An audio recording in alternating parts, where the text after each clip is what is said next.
Вы смотрите «Итоги дня», где мы расскажем вам о самых заметных событиях. В студии Валерия Наумова. Здравствуйте. Вот основные темы. В отрасли печати Якутии работает более 800 специалистов. Журналистам Якутии в День российской печати вручили государственные и ведомственные награды. Специалисты советуют не выходить без крайней надобности на улицу. Сильное похолодание ожидается на территории республики в предстоящие выходные. В аномально холодные дни особое внимание будет уделено котельным. Расскажем о их работе в условиях режима повышенной готовности. Все дарования были отмечены ценными подарками за свои старания. В детской школе искусств прошел торжественный бал юниоров. Близится финальный аккорд праздничной череды января. Сегодня россияне готовятся встречать Новый год по старому стилю. Какие существуют традиции и приметы праздника?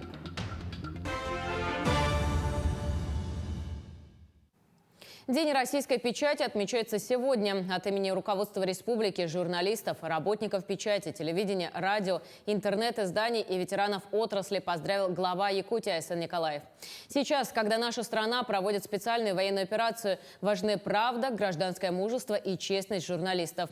Наша республика – 1/5 часть территории Великой России. Якутия является одним из лидеров страны по количеству региональных СМИ. В Якутии зарегистрировано более 200 средств массовой информации.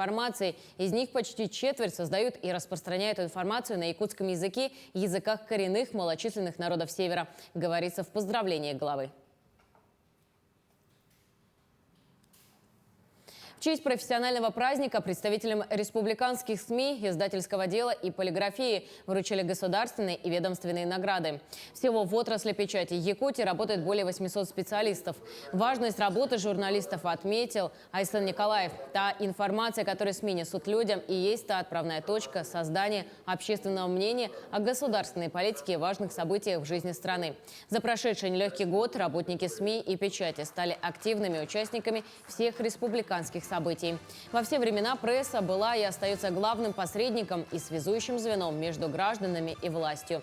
Работа в средствах массовой информации требует большой ответственности. К этой большой весомой очень награде имею отношение не только я, а большое количество людей. В первую очередь, это, конечно, все мои герои, потому что они были, есть и остаются достоянием республики. А поверьте, за 52 года работы их было очень много. Ну а своим коллегам в этот замечательный день и накануне празднования Старого и Нового года, Дня международной прессы, я хотела бы сказать: цвет телевидения – примета века, распахнутое мир окно. Весомая часть в жизни человека сегодня вам, ребята, отдано. Вес этой ноши давит ежечасно, лишает сна, покоя и зовет работать над собой, быть у истоков фактов, расти с любимым делом и страной. Также глава Якутии Айсан Николаев встретился с военными корреспондентами, представителями республиканских СМИ, прошедшими обучение в Российском университете спецназа. Специалисты рассказали о поездках в зону специальной военной операции, о настрое бойцов на передовой, об уровне их снабжения, а также о том, как проходила учеба и чем отличается работа военкора. Глава, в свою очередь, поздравил ребят с профессиональным праздником и отметил большую важность работы, которую они делают. Якутские военкоры, дающие оперативные, а главное, правдивые материалы, несут свою службу на передовой информационной войны. Очень важна поддержка как от населения, так и со стороны правительства нашим ребятам, которые воюют, которые проходят службу в зоне проведения специальной военной операции. Опять же, наша республика на самом деле очень сильно помогает. Почему? Потому что там есть наши опорные пункты и очень большая поддержка со стороны наших жителей. Также в этот день государственные награды, благодарности и грамоты получили представители средств массовой информации, работники типографии, издательских домов и редакций газет. День печати отмечают не только работники, связанные с печатным производством, но и все, кто имеет отношение к журналистике и информационному контенту. Награды вручаются сотрудникам телевидения, радио, интернет-изданий и YouTube-каналов. Мы очень рады и признательны, что наш канал получил такую высокую оценку экспертов премии. И это дополнительно вселяет в нас уверенность и стимул в дальнейшей работе. И что мы идем в правильном направлении. Наш канал Чохон – это канал для детей, развития их потенциала. Это образовательный контент. Мы даем его в легкой форме, в анимационной, музыкальной, игровой форме.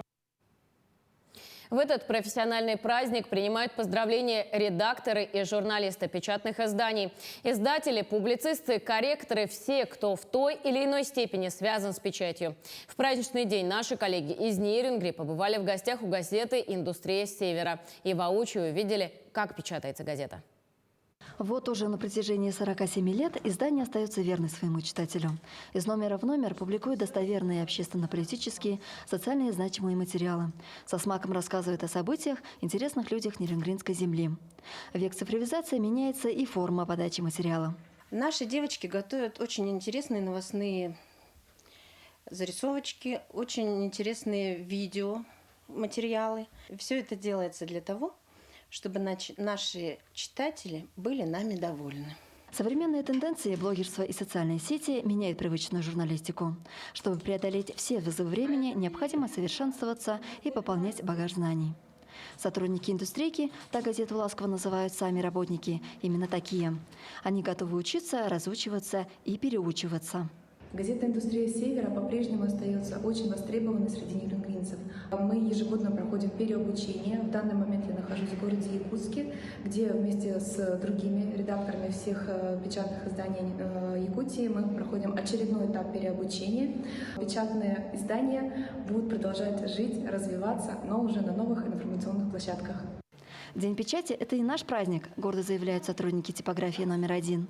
Начинался семейный бизнес печати и штампов и расширился до полноценной типографии, где печатается все – от визиток до световых вывесок. С 2016 года типография тесно сотрудничает с газетой «Индустрия Севера». В данный момент изготавливаем полный перечень рекламно-акцидентной полиграфической продукции, в том числе печатаем нашу любимую газету «Индустрия Севера». Каждую пятницу выходит в свет свежий номер издания. Газета «Как хороший друг» вхожа во многие дома. Ей доверяют и из нее узнают о важном, что происходит рядом. А редакция больше всего любит своих читателей, ценит их время, потому и меняется ради них. Гульшат Лаврентьева, Захар Головин, Нейрингри. Перейдем к другим темам. Мобилизованные участники СВО и члены их семей освобождены от начисления пений за неполное или несвоевременное внесение платы за жилищно-коммунальные услуги и капитальный ремонт общего имущества в республике. Мера поддержки предоставляется военнослужащим и проживающим с ними родственниками на праве собственности или по регистрации постоянного временного места жительства. Семьи мобилизованных граждан могут воспользоваться этой льготой в течение всего срока службы. Пункт помощи мобилизованным начал свою деятельность с начала объявления о мобилизации. С прошлого года организация доставляла необходимые вещи, медикаменты и адресные посылки на территории СВО. Но с недавних пор пункт перестал принимать медикаменты от третьих лиц. Таким образом, если гражданин хочет отправить на территорию СВО медикаменты, ему необходимо договориться с работниками пункта. Далее осуществить покупку в аптеке, а после представитель организации сам идет в аптеку, где была совершена покупка, и отправляет получателю. Стоит отметить, что, по словам председателя общественного движения в поддержку мобилизованных, между пунктом и Сахафарм есть договоренность о скидке на покупку. Также пункт поддержки перестал доставлять адресные посылки. Общественное движение «Якутия с тобой» в рамках всероссийской акции взаимопомощи «Мы вместе» продолжает свою работу, но с некоторыми изменениями. Теперь мы не принимаем адресные посылки. Их можно направить через Почту России, которая заключила соглашение с Министерством обороны. Для этого необходимо назвать, значит, номер воинской части и полностью фамилия, имя, отчество человека, которого вы направляете. Номер воинской части вы можете узнать в военкомате, откуда человек призывался. Те посылки, которые мы уже брали до этого, адресные посылки, мы их доставляем, продолжаем доставлять. Очень много пока не доставлено, но это связано с тем, что заминированные дороги, взорванные мосты, закрытые для прохода вообще территории. Аномальное похолодание ожидается на территории республики в предстоящие выходные. В столице температура опустится на 7 градусов ниже средней. По прогнозам синоптиков, крепкие морозы продержатся до середины следующей недели. Специалисты советуют в это время особенно тщательно защищаться от мороза, не выходить без крайней надобности на улицу и держать на контроле передвижение детей и людей со слабым здоровьем. Ну а что делать, если переохлаждение уже получено, узнавала Мария Кардашевская. Более 70% это пациенты, которые получили холодовую травму в состоянии алкогольного опьянения, к сожалению. Ежегодно через руки врачей ожогового центра республики проходит около 200 пациентов с различной степенью холодовой травмы. Большинство из них – мужчины трудоспособного возраста. Врачи предупреждают, что при получении обморожения определить его точную степень и глубину могут только они. Поэтому нельзя заниматься самолечением. Необходимо обратиться к специалистам. Если пациент поступил к нам в первые минуты или часы после получения обморожения, в принципе, успешно восстанавливается кровоток. И иногда бывает так, что достаточно глубокое поражение мы можем вылечить, но это очень много условий нужно соблюсти, соответственно, да, и правильно оказать первую медицинскую помощь, это очень важно. Давайте заострим на это внимание, и тогда успех лечения, он больше вероятен. Каждый житель Якутии знает первые признаки холодовой травмы. Это бледность кожи и отсутствие чувствительности. Однако не каждый знает, как правильно оказать помощь пострадавшему. Самая частая ошибка – попытка растереть или отогреть другими способами. Согревание нельзя проводить растиранием, обтиранием и помещением конечности в горячую воду. Главный смысл в отогревании конечности имеется в виду, он должен отогреваться изнутри самостоятельно. При получении обморожения очень важно помнить, что сосуды становятся хрупкими и ломкими. Поэтому руку ни в коем случае нельзя растирать или шевелить. Достаточно надеть на нее вот такую теплую отогревающую повязку. В домашних условиях это могут быть одеяло, шарф, шаль. Ожоговый центр является одним из ведущих в лечении холодовой травмы в стране. Наши врачи принимали участие в разработке общенациональных клинических рекомендаций. Благодаря круглосуточной работе телемедицинской точки специалисты оказывают успешную консультативную помощь не только местным коллегам, но и докторам Камчатки, Магадана. Но не стоит забывать, что и они не волшебники. Поэтому необходимо заботиться о собственном здоровье, чтобы не пришлось проверять на себе возможности нашей медицины. Мария Кардашевская, Семен Семенов, Якутск. Также в аномально холодные дни особое внимание будет уделено работе котельных, которые обеспечивают теплом дома и социальные объекты. О работе котельных в условиях режима повышенной готовности смотрите в следующем сюжете. Теплом более 800 потребителей и 4 центральных тепловых пункта. Благодаря слаженной работе газооператоров 2 квартала «Газпром» и «Кирзавод» будут обогреты даже в самые лютые морозы. Имеется 2 зала. В данное время на первый зал на Кирзавод оператор и на второй зал «Газпром» второй оператор. В каждом зале работает на каждый квартал «Газпром» и Кирзавод по 3 котла. При аварийных ситуациях мы взаимодействуем со своей аварийной службой ОДС. При сильных морозах оборудование котельных работает на предельных мощностях. В таком режиме необходимо быть готовым к любым ситуациям. В каждом энергорайоне, в каждой службе образован резерв рабочих, которые осуществляют дежурство, которые в случае необходимости прибудут на котельную либо на тепловую сеть для устранения аварии. Мы проверили необходимый страховой запас по материалам, по оборудованию. Мы пополнили наши резервные источники необходимым топливом для в целях прохождения вот этих низких температур, критических низких температур. Мы полностью подготовились и готовы пройти безаварийно. Большое количество работников в эти дни отвечает за безопасную и безаварийную работу котельных, чтобы даже в самые лютые крещенские морозы в домах якутян было тепло. Александр Хавренко, Семен Семенов, Якутск. Мусороперегрузочную станцию с элементами сортировки планируют построить в 500 метрах к западу от ГРЭС-2 столицы республики. Объект предполагается ввести в 2024 году в рамках нацпроекта «Экология». Проект позволит оптимизировать логистику доставки отходов на полигон, который намерены возвести на 27-м километре Вилюйского тракта.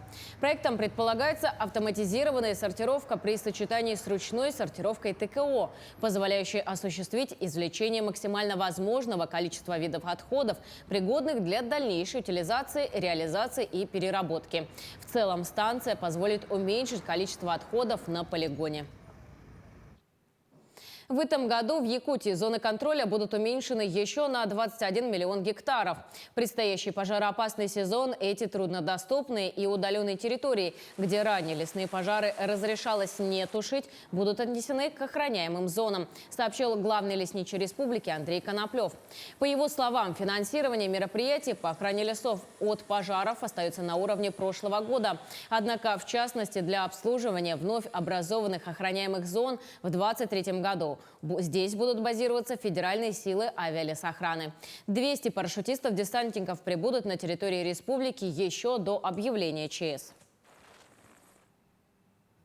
Разработку нового золоторудного месторождения «Хвойное» в Алданском районе открытым способом планируют начать в 2024 году.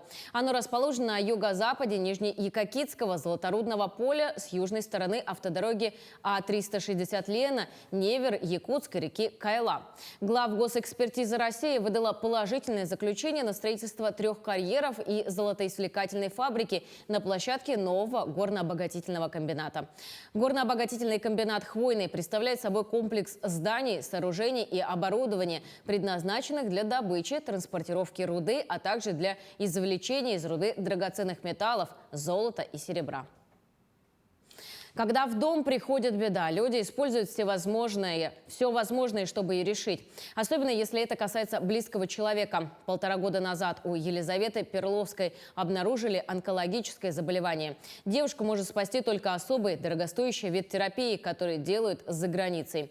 Каждый из нас может помочь Лизе. Для этого нужно собрать необходимую сумму в размере $200 000.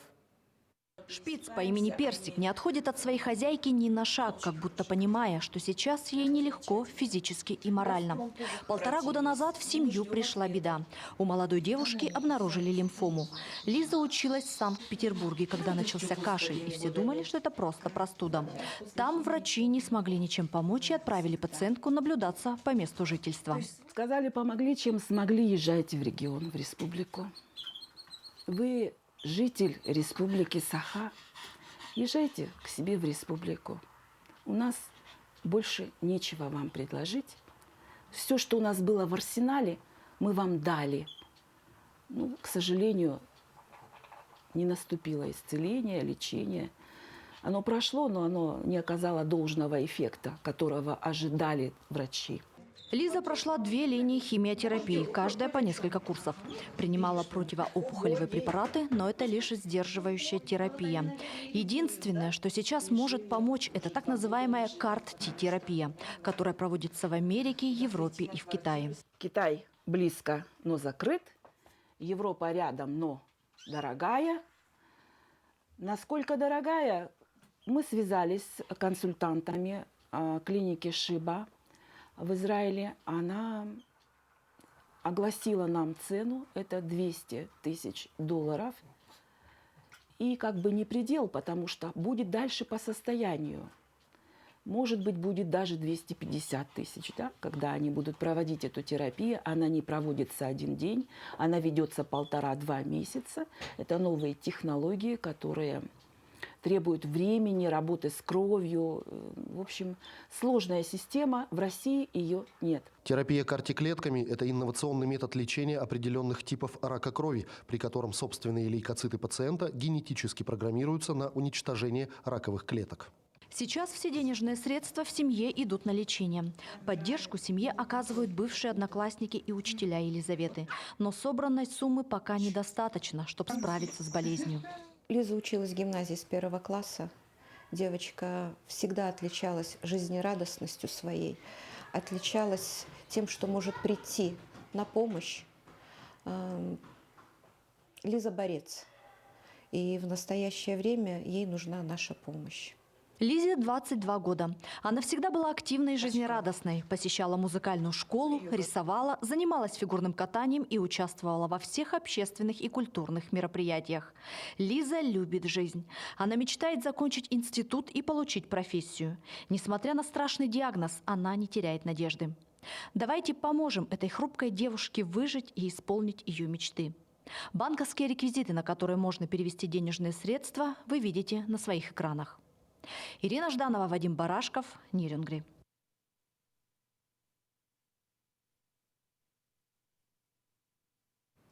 Кабинки с фотозонами на тему здорового образа жизни открыли в плавательном бассейне Чолбон. Проект кабинок здоровья открыли для мотивации граждан на ведение здорового образа жизни, популяризации физической активности населения, детского спорта и увеличения количества людей, систематически занимающихся спортом. Все желающие могут сделать яркие мотивационные фотографии на память. Физическая активность является неотъемлемым элементом сохранения здоровья и здорового образа жизни. Всемирная организация здравоохранения рекомендует в день 150 минут умеренной физической активности или 75 минут интенсивной. Можно заниматься бегом, кто-то очень любит этот вид спорта. Можно заниматься скандинавской ходьбой, да, и все это будет у нас идти в копилку физической активности, потому что физическая активность – это один из тот способов продлить жизнь, продлить ее здоровой. И, конечно, мы как раз хотели тем самым для того, чтобы население города Якутска, население республики, придя, к примеру, в плавательный бассейн Чолбон, имело возможность сфотографироваться и показать, что они действительно поддерживают этот образ жизни и придерживаются его. В детской школе искусств прошел торжественный бал юниоров, в котором приняли участие лучшие юные музыканты со всей республики. Мероприятие проходило в очно-заочном формате. Благодаря этому все дарования были отмечены ценными подарками за свои старания. Также на мероприятии отметили директоров и руководителей детских школ искусств. Стоит отметить, что на балу приняло участие более 170 конкурсантов. Просто сейчас обстановка эпидопасная, поэтому мы проводим его в очно-заочной форме. Но дети все с нами. Здесь некоторая часть детей присутствует и участвует в церемонии награждения. Мы благодарны, конечно же, всем преподавателям, всем директорам школ, которые принимают активное участие в этом мероприятии. Но и самое главное, они в течение года, в течение уже многих лет, безусловно, реализуют программу дополнительного образования среди детей очень успешно. Близится финальный аккорд праздничной череды января. Сегодня россияне готовятся встречать Новый год по старому стилю. Подробнее о традициях и приметах праздника в материале наших алданских коллег. Монетки считать не будем, не станем выносить и мусор. Нельзя сегодня произносить число, которое в этом году выпадает на пятницу. Эти и другие приметы связаны с добрым праздником – Старым Новым годом. Он появился в результате перехода с юлианского календаря на григорианский. Как и привычный нам праздник, Старый Новый год принято встречать в кругу семьи, говорить добрые слова и вручать подарки. Ну, как мы, пожилые люди, мы всегда его отмечали как Новый год по-старому. Для нас все доброе, любой, хоть 1 мая, хоть 7 ноября. Мы люди старой закалки, поэтому нам... В старину люди пытались определить, каким станет наступивший год. Так считалось, что утренний снег в этот день к поздней весне, а гололед к хорошему урожаю. Об этом же могли свидетельствовать иней и туман. Приметы современникам интересны, хотя многие поверья незнакомы. Да я вам скажу, никаких не знаем. Что-то нас не учили с детства, а мы не знаем никаких. Ну, конечно, поздравим. Мне дочке день рождения, например, у старшей 48 лет. Конечно, как же, обязательно будем поздравлять. Кстати, еще одна примета гласит, родившийся в этот день человек станет счастливым. И, конечно же, в последние минуты перед наступающим Старым годом можно загадать желание. Татьяна Вахнина, Сергей Шипачев, Александр Лукин, Алдан. На сегодня это все, но мы продолжаем следить за развитием событий. Оставайтесь на нашем телеканале.